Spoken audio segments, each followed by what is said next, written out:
ஒரு நெருக்கமான சூழ்நிலை உங்களை அழிச்சிடணும், முடைக்கிறணும், இல்லாமல் பண்ணிடணும், வேலை விட்டு விரட்டிடணும், உங்கள் பிஸ்னஸை முடைக்கணும், ஊழியத்தை அழிச்சிடணும், அந்த மாதிரி ஒரு நெருக்கத்தை கொடுக்குற மக்கள் எழும்பி இருக்கிறாங்களா? கர்த்தர் உங்களுக்கு அடைக்கலாம். பயப்படாதங்க. நெருக்கமான சூழ்நிலை வரும், அது கடந்து போய்விடும், நீங்கள் அதை தாண்டி போவீங்க. தாவீது நெருக்கமான சூழ்நிலையில் இருந்தார். ஒரு இராணுவமே தேடினா, ஒரு ராஜாவே கொல்ல தேடினா எப்படி இருக்கும் இல்லை? அந்த நெருக்கத்திலையும் தாவீதை கர்த்தர் பாதுகாத்தார். உங்களை காத்துக்கொள்ள மாட்டாரா? இந்த சூழ்நிலை எப்படி மாறிச்சு?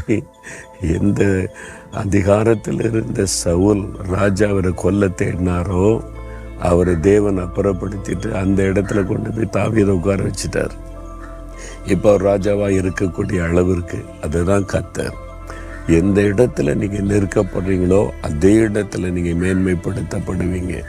அதே இடத்துல கர்த்தர் உங்களை உயர்த்துவார்.